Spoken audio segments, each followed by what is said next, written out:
Today, my guest is Doug Marshall. He's a real estate investor, a commercial mortgage broker. He's a CCIM, and he's also most recently the author of Mastering the Art of Commercial Real Estate Investing. And today we're going to speak with him about what wealthy commercial real estate professionals do that most of us do not. But before we do, a quick reminder, if you like the show, Commercial Real Estate Pro Network, we would love to hear from you. You can like, share, and subscribe. And also, if you'd like to see how handsome our guests are, check out our YouTube channel, Commercial Real Estate Pro Network. All right. With that, it's my pleasure to welcome back Doug Marshall. Doug, how are you doing? Hey, Darren, I'm doing great. Yourself? I'm good. It's always nice to talk with you, and I'm looking forward to our talk today. Before we get going, if you could take a minute and share with the listeners a little bit about your background, and we'll get into it. Well, typically, this would be the point where I go through my my bio, so to speak, but I'd rather do it in a different way this time, if that's possible. All right. For the first 24 years as a commercial real estate professional, I was on that never-ending hamster wheel of low-paying jobs. You know, I was living paycheck to paycheck, and I was just barely getting by financially. My financial situation went from bad to worse when I decided to transition from a banker to a mortgage broker. And I was 46 years of age at that time, so it wasn't like I was some spring chicken. I was hired by a mortgage brokerage firm as an independent contractor, which meant I received no salary, and I had no health insurance, and I didn't even receive a draw. And that first year, I netted a whopping $7,000. Wow. You know, that was enough to get my attention, to say the least. I quickly went through my little savings I had at that time, and I started borrowing against the equity in my house. And to say that this time in my life was emotionally painful is really a huge understatement. And for the next 4 years, I did see steady gains in my commission income, but not enough to live comfortably, let alone putting any money aside for retirement. And during that fifth year, I came across that well-known Albert Einstein definition of insanity. And I know for a lot of people this is a really kind of a cliche, but it really was significant in my life. And that definition is insanity is doing the same thing over and over again, expecting different results. And I kept asking myself during my fifth year where I was at, I've been working here now for 5 years and I've barely scraped by financially. What makes me think my sixth year is going to be any better than my first 5 years? I mean, I asked that question to myself multiple times during that year. And the honest answer that I kept getting back was I couldn't expect my sixth year to be any better, or at least not significantly better than my previous 5 years. So I realized, Darren, something had to change. So what did you do? What was the change? Well, there was a couple of things. The first thing I did is I decided that I really needed to make that great leap into the unknown and start my own business. And so at the age of 51, I started Marshall Commercial Funding. And that decision turned out to be one of the best decisions of my life. For the first time in my career, I was making good money. In fact, that first year, I made 3 times the amount I made the previous year. I'm not talking 30% increase. I'm talking a 300% increase.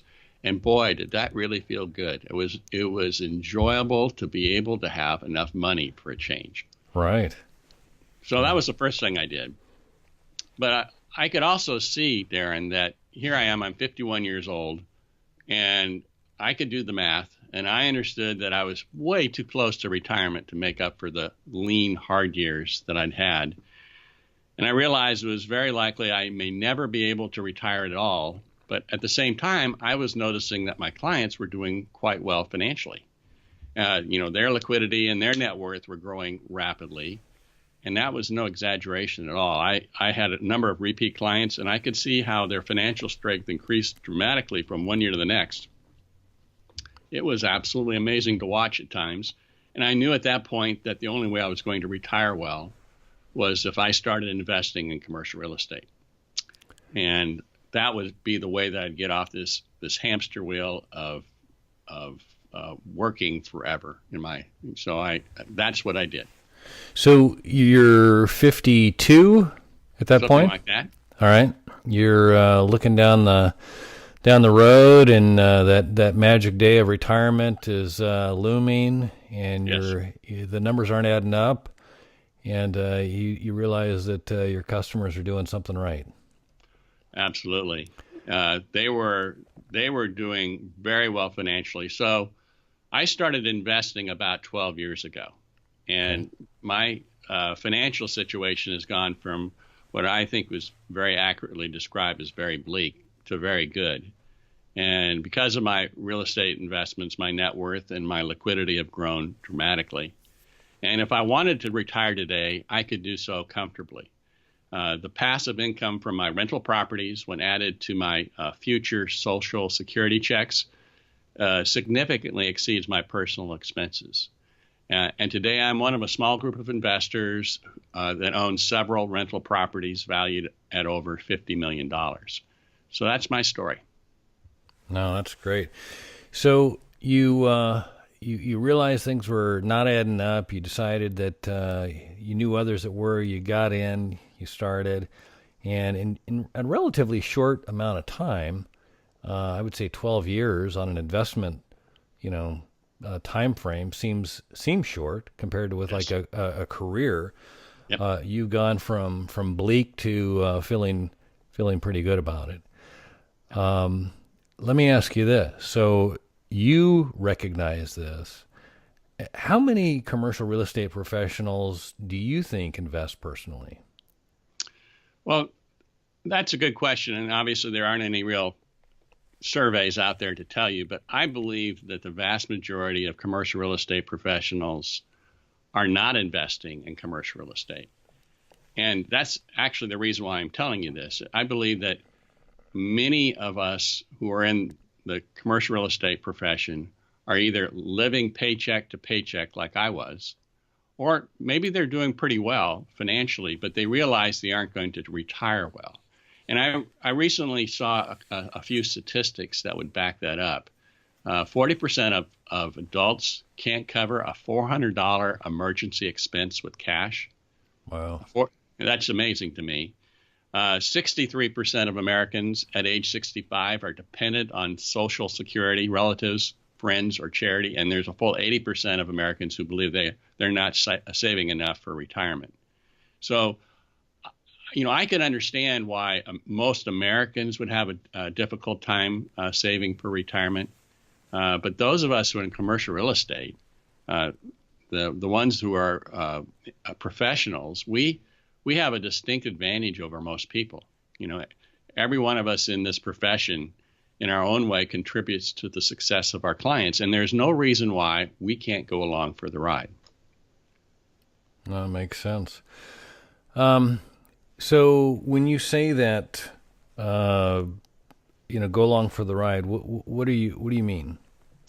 Well, there's really 5 points that I'd like to make today.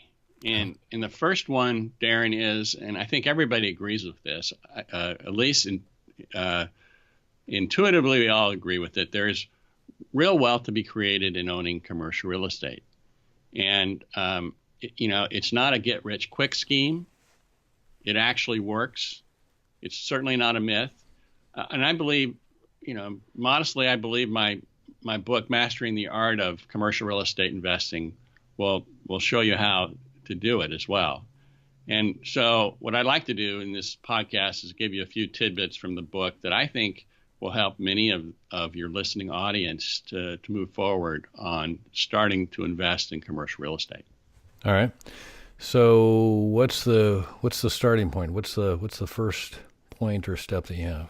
Well, the first one is one I just made, and that is there's real wealth to be created in owning commercial real estate. But the second one, and I think it's important, is that the savings that are generated from our active income, and active income is just another name for your day job, will be invested in assets that generate passive income. And so that we're all on the same page, let me define what I mean by financial freedom. Okay. Financial freedom is achieved when your monthly sources of passive income consistently and substantially exceed your monthly personal expenses. I want it to be consistently because you don't want it to dip down some months, and you want it to be substantially just in case there's that unexpected expense that happens. So financial freedom occurs when your monthly sources of passive income consistently and substantially exceed your monthly personal expenses. And when you've done that, Darren, you no longer need to work for a living. Sure. And just for clarity, can you describe the difference between active and passive income? Absolutely. Passive income is cash flow that's received that requires little to no effort by the recipient to maintain it. Another name for passive income is mailbox money because it comes in the mailbox without lifting a finger. Right. Some examples would be if you owned annuities or book royalties or dividends from stocks, and especially your owner distributions from rental properties, a pension or a social security checks would all be under that category of passive income. Got it. So you're saying invest in commercial real estate. Are there any obstacles for new investors looking to invest? Yeah, and we all kind of intellectually agree that we need to invest our assets that generate sources of passive source of income. But most of us will fail miserably to put our plan into action because there's two reasons, really. Because of other purchases like a new car or an exotic vacation or a nicer home will tempt us to spend our money elsewhere. And if that doesn't cause us to stumble, then the next obstacle does, and that is we've been brainwashed and also incentivized to put our savings into IRAs and 401k plans. And the types of assets that we normally purchase to put in those two type of accounts are stocks and bonds that generate little or no passive income. Right. So can you define a little bit or describe a little bit of the difference between, stocks and bond, in a 401k as opposed to commercial real estate? Absolutely. So, I think some of your listening audience right now, Darren, is probably thinking, why is it important to generate passive income? I'm very happy with the return I'm getting on my 401k or my IRA. And probably in the last few years, it's been a pretty good return with the stock market being what it is. But fast forward to the day you retire. If your assets are in stocks, bonds, precious metals, land, art, collectibles, anything that doesn't generate passive income, how are you going to live off them? And the answer is that you will live off them by slowly liquidating them over time. Right? So right. What happens if you live longer than your assets do? Well, you're toast. Yeah, you're done. Yeah. You end up being like that. The vast majority of Americans who eventually end up dependent on Social Security, friends, family, or charity. But they're totally different with commercial real estate. You don't live off liquidating your rental properties. You live off the passive income generated from rental properties. And that's a big difference. And passive income for most rental properties slowly builds over time. So when your passive income from your rental properties coupled with your future Social Security checks consistently and significantly exceeds your monthly personal expenses, you've attained financial freedom. You could live to be 120 and you'll never have to run out of money. So the second step to financial freedom is to invest your savings generated from your day job into rental properties that generate passive income. Yeah, I got to tell you, as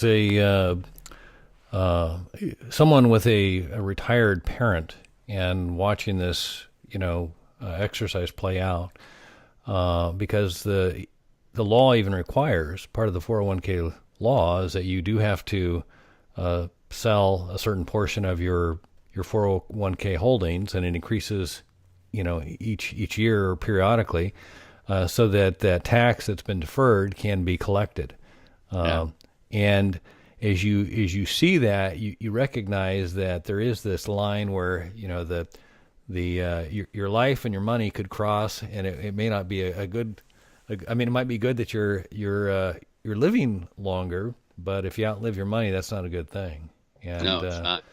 And I think that it's so funny when people are so focused on growing that account, growing that 401k, and you see those return statements. I don't think that most understand how you get your money out of it. That it doesn't even, it's not a thought, because you're focused on growing it. You're not the thought is not how do you get the money out of it. And I think that there's some sort of assumption that it'll just continue spilling off returns. But, like you've said here, I think it's something that I would guess the majority of investors don't recognize that subtle, distinct difference. And it's to their own detriment that they don't. Right. No, I agree. So what, somebody's looking to invest. You've spelled out the difference. Maybe you've scared them a little bit here, and that what they're doing isn't going to work. Is there anything with respects to fear? I mean, that is that a hurdle? Is that something that you see as an obstacle? Yes. The third point I'm going to be making is that everything, you think about this statement, everything we really want in life is on the other side of fear. I believe that's a true statement. Remember that first kiss? Yeah. How about that first time you did anything well, a solo, a speech, an athletic endeavor? If you remember that fear you felt that gave way to relief, and if you did it well, then it gave way to joy. And those are examples of doing something that you really wanted to do well, and you overcame it. You overcame that fear and did it.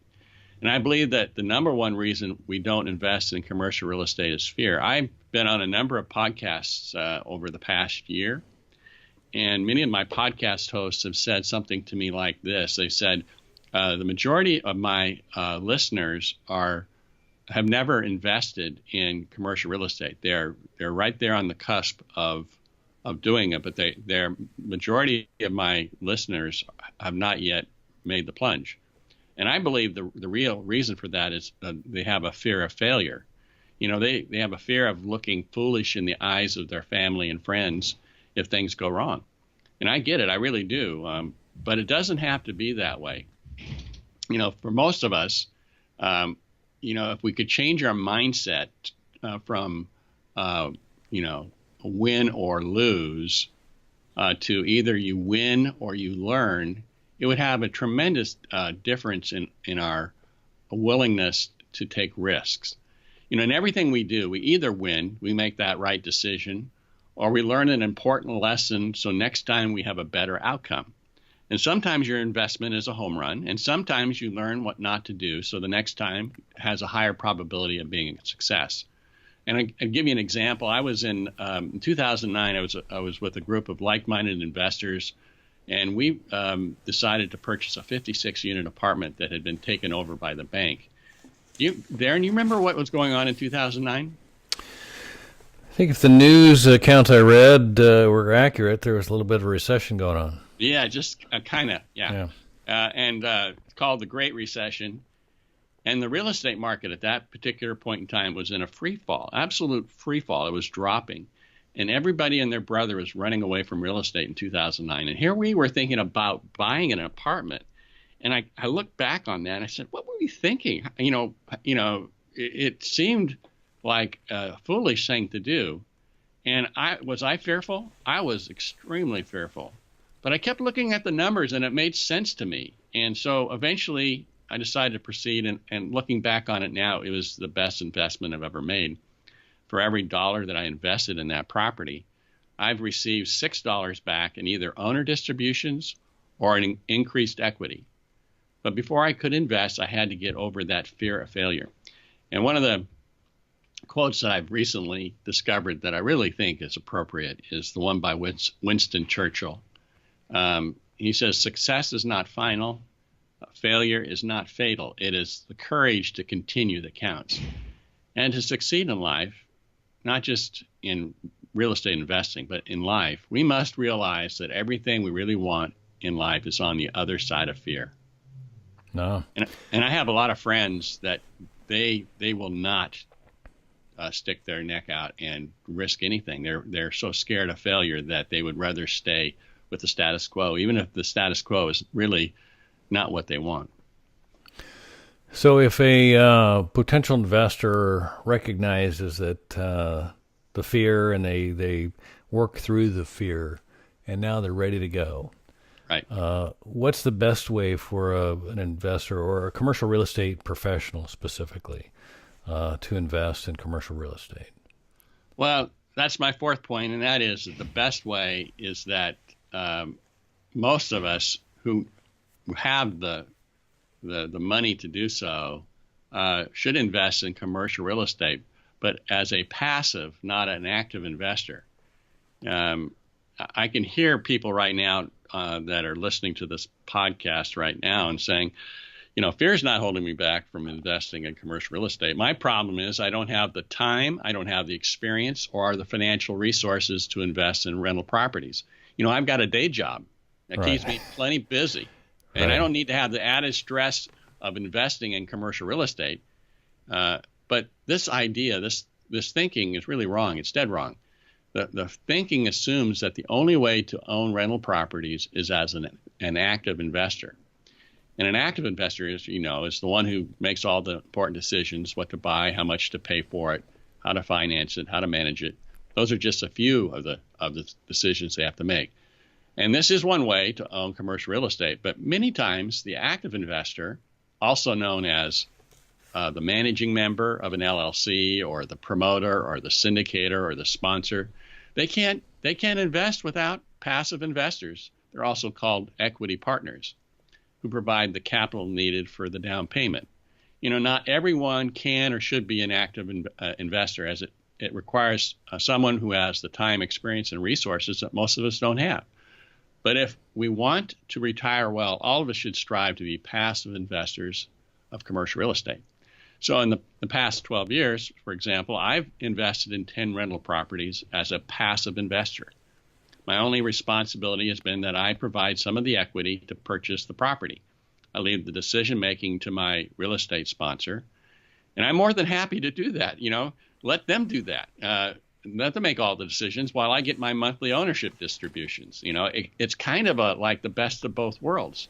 I really don't have spend a lot of time on the day-to-day affairs of the properties I own, but I get the monthly owner distributions. I mean, that's perfect as far as I'm concerned. So the best way for most of us to invest is as a passive, not an active investor. Does that make sense to you? Yeah. No, I get that, and I was just kind of curious if you could speak a little bit about you mentioned the sponsor and the investor, or I guess the passive investor. Are there? Because I think most people, if they're coming out and they figure, okay, I don't have to go it alone, I can partner, might be a second option. But this more of a passive thing. Are there some structures because you've done this? How have those deals that you've done been structured? Well, the real question is, in my mind, is how do you find that right active investor? They're not just, obvious sometimes, but you have two choices. You can go to one of the many online crowdfunding sites and choose one, but you must qualify as an accredited investor, and that requires a certain financial strength. But the real problem is not that. It's the syndicator from a crowdfunding site. You have no idea the character of the person you're trusting with your hard-earned money. And one time I was considering an investment opportunity with a syndicator, On the surface, everything looked legit, and it really was legit. But I was having problems determining how much money that real estate sponsor was going to invest in the property. They kept sending me pages of details about how wonderful this proposed offering was, but nothing explicitly stated how much they personally were investing in the property. So I point blank asked, and the answer was none, not a penny. So Zero. If the property went belly up, Darren, they'd have absolutely no financial impact on them personally. And if they, did go belly up, they just changed the name of their company to another LLC, and they'd be off doing it again. For them, it was a win-win-win. They got generous, handsome fees up front, and they got a very generous fee split with the equity partners when the property was sold, and they took no risk. Right. It was an excellent deal for the syndicator, but they were treating their prospective investors like chumps, really. I mean, they were structuring the deal so they made out like bandits while incurring no personal investment risk if things went badly.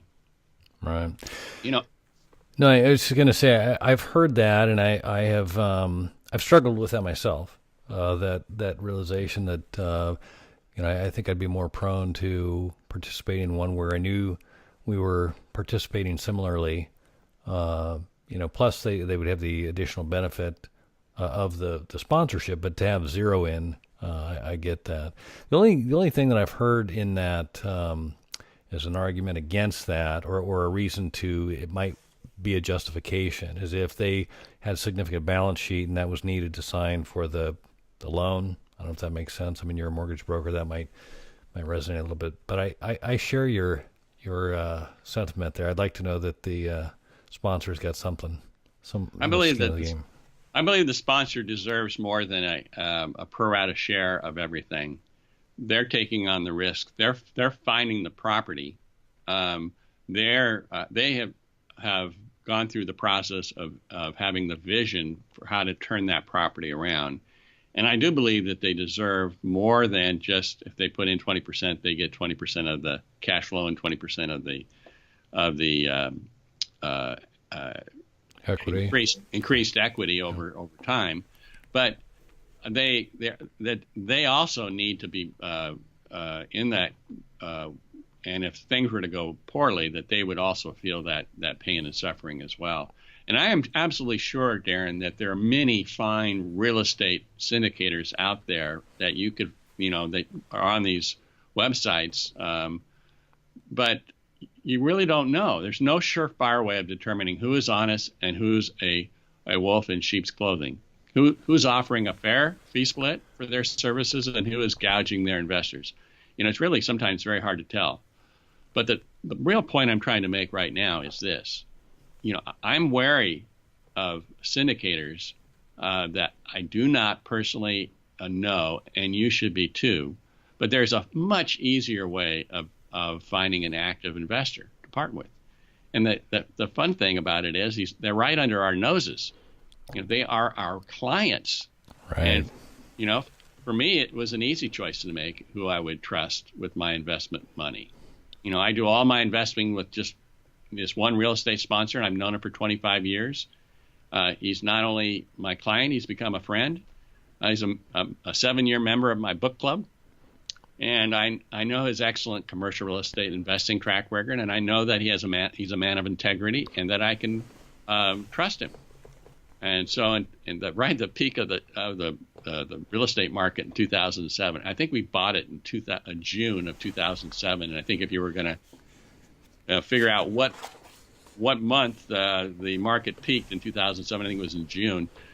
But I asked if I could invest with him, and he gladly said yes. And because of that, I financed several of his properties over the years, and he has come to know that I was good at my craft, and so he said, "Sure, you can invest with me," and we've had a great partnership ever since. And also, for me personally, not only do I get to invest with him, but many times I will be doing the financing on his properties as well.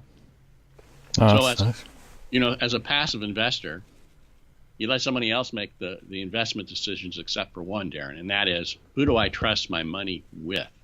Right. And that's probably the most important decision you'll have to make when dealing with investing in commercial real estate. No, that's I think you've summed that up pretty good. I mean, that is the decision that somebody has to make there, and finding that person. I think the recognizing that you're dealing with these people daily gives you some insight that most don't have. If you have the option of talking to somebody that you know personally, as opposed to going online and sifting through the information, I would tend to trust those who I know personally. So that makes a lot of sense. So summing up the what were the points we had here? We had well, I've given you 5 points, but let me add one more thing to this that I think is important. Okay. I think all of us should be looking to find a client that we want to invest in. And I think it's really easy to find that person. And what I would suggest you do is ask these questions. Of all my clients, who consistently brings me their business? And do they think of me as a valuable team member? And do they trust and like me? Now, if you have, just asking those 3 questions, you should probably, if you've been in the business long enough, 10 years or longer, there should be coming to your mind right now a number of clients that probably fit that category. And then of those, it's a small subset of your total, but of those, which ones invest with equity partners? Many times they don't. They don't invest with their solo investors, or they invest exclusively with their family members, and that's it. But there'll be some of those that invest with equity partners. So the final question is do I trust and like them? And if the answer comes back, yeah, I really like this person, then, the next time they contact you to use your services, ask if they would be willing to allow you to invest with them. And you won't know if you don't ask. And if you ask, I bet they'll say yes. I mean, why wouldn't they say yes? They use your services because they consider you the best in the business, or they would go somewhere else, right? Right. And investors who team up with equity partners are always looking for new sources of investment capital. And the worst case scenario is they'll say no. Right. If that happens, don't take it personally. They probably have other reasons, which probably has nothing to do with you. Instead, go back and review your list of clients and go through the process again. And eventually you'll find one who'll say yes. So that final point is to succeed as a passive investor, it requires finding the right active investor to invest with. And that's really it. Does that make sense, Darren? Oh, no. I think the, asking those questions and realizing that you're already working with people that are doing this actively, that and trust, kind of like what we were talking about before. And, but you probably haven't asked the question. And like you say, or like you said, is the reality is that investors need capital, and they're if they aren't independently wealthy and have their own resources or their own team that they've aligned with, additional capital is always needed. Yep. And if maybe not the next deal, you would at least be on their radar for some future deal. Absolutely. So I think that's a great point.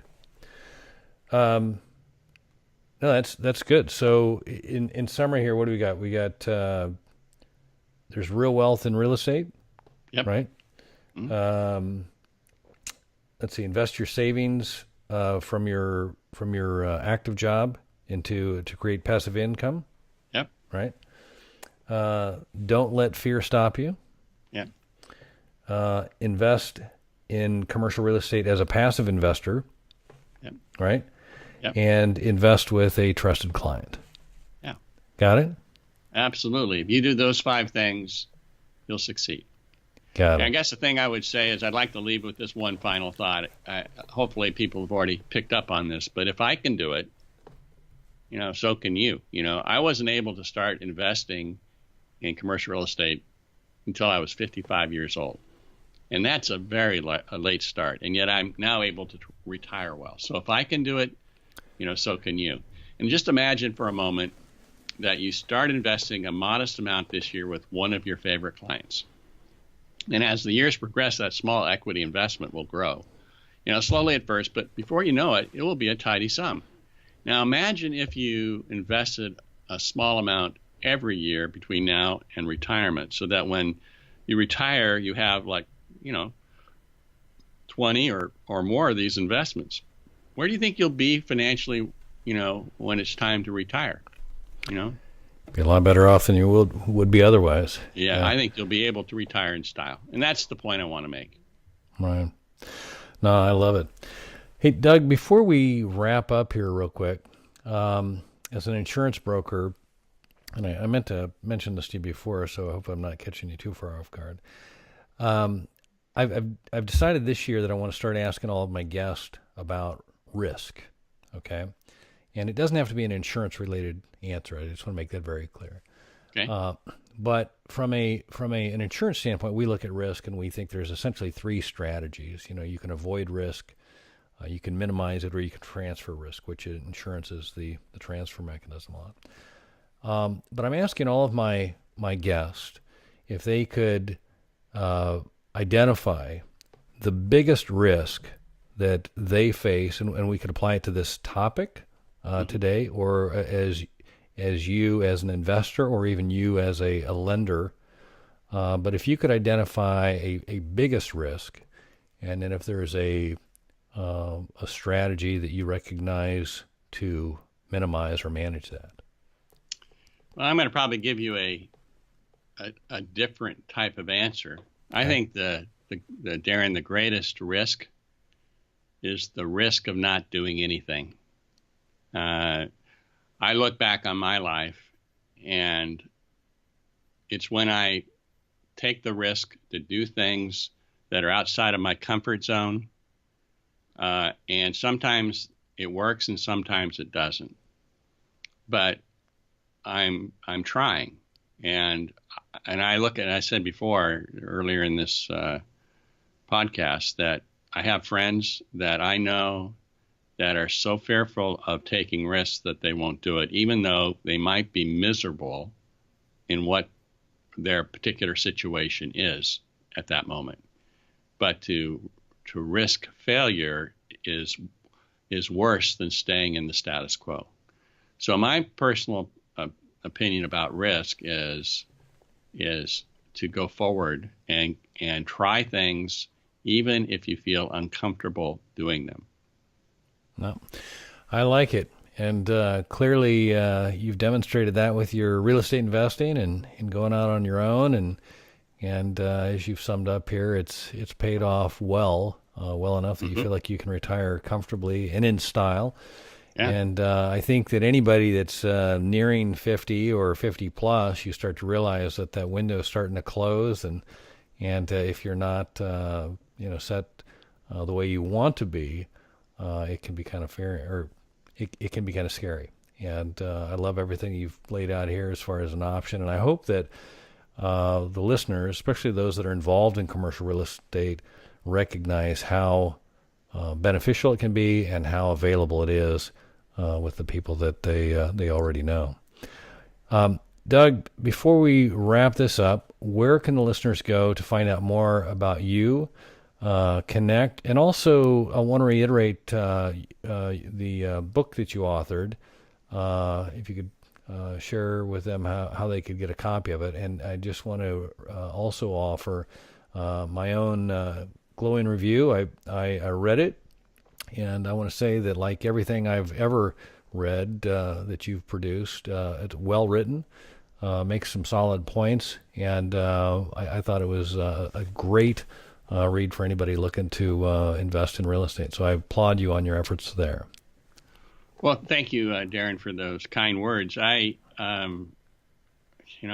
spent a number of years putting that together, and I think it is a good read, especially for somebody who's new to the business of commercial real estate investing. You can go to Amazon if you're so inclined, or what other, it could be Powell's or Barnes and Noble and find the book, and it's called Mastering the Art of Commercial Real Estate Investing. Or you can go to my website, and if you go to my website, there's a link there to take you to to these various online websites for purchasing the book. But also you get free content on my website. So I would suggest you go there first, but it's up to you. And it's just marshallcf.com/book/. And if you go there, you can get, not only can you make it and purchase the book there, but you also get some free content that's associated with the book. Awesome. Doug, I want to say thanks again for taking the time today. As always, I've learned a lot and enjoyed it, and look forward to doing it again soon. Sounds good. Thank you, Darren. All right. For our listeners, if you like the show, please share it with someone you know. Remember, the more you know, the more you grow.